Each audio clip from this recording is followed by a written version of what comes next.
दुईदिनिया 19तम शिमिलीपाल महोत्सव समारोह mini marathon को उद्घाटन करिसेंती मुख्यमंत्री। मुख्यमंत्री दुईदिनिया मयूरभंज गस्तर आज होउछि शेष दिन। आज सकाळु जसीपुर स्थित रामतीर्थ ठारे शिमिलीपाल महोत्सव मिनी माराथन कार्यक्रम रे जोगदे एहाकु उद्घाटन करिसेंती मुख्यमंत्री मोहन चरण माझी। सूचना अनुसार गतकाली उद्दलार प्रगति पथे मयूरभंजर किचिंग महोत्सव रे जोग देबा परे जसीपुर स्थित रामतीर्थ ठारे रात्रि यापन करथिले। एहा परे आज प्राय सकाळ 8:30 समय रे मुख्य अतिथि भावे मुख्यमंत्री जोगदे रामतीर्थ परिसर रे 19तम शिमिलीपाल महोत्सव स्मृति उद्देश्य रे एक अशोक गछटिए लगाइथिले। एहा परे शिमिलीपाल महोत्सव मिनी माराथन आयोजन होइथिबाकु सबुज पताका देखाई उद्घाटन करथिले। एही उद्घाटनी समारोह उत्सव कार्यक्रम रे राज्य सरकार जंगल परिवेश मंत्री गणेश राम सिंह खुंटिया, सांसद नाब चरण माझी, सारसगणा विधायक, शिमिलीपाल एसडीएफ प्रकाश चांद गगनानी करंजिया, वनखंड अधिकारी श्रीकांत नायक समेत बहु वन विभाग अधिकारी एवं कर्मचारी उपस्थित थिले।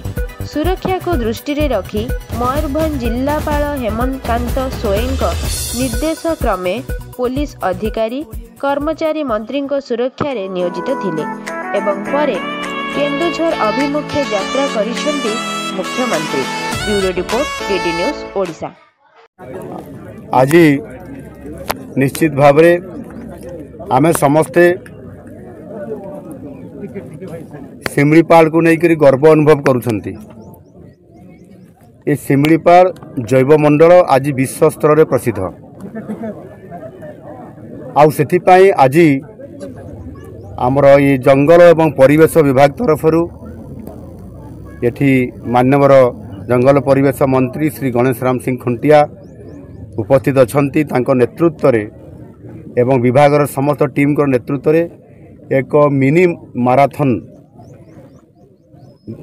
कार्यक्रम एठी वर्तमान शुभारंभ करागला एवं आम शिमिलीपाल आम गर्व, आम शिमिलीपाल आम गर्व को लेकर जो विशेष कार्यक्रम एठी रखा जाइथिला सेति पई 10 किलोमीटर पर्यंत विभिन्न अंचल आसीथिबा आमर पिला माने एवं छात्र छात्री माने समस्त एथिरे भाग नेले।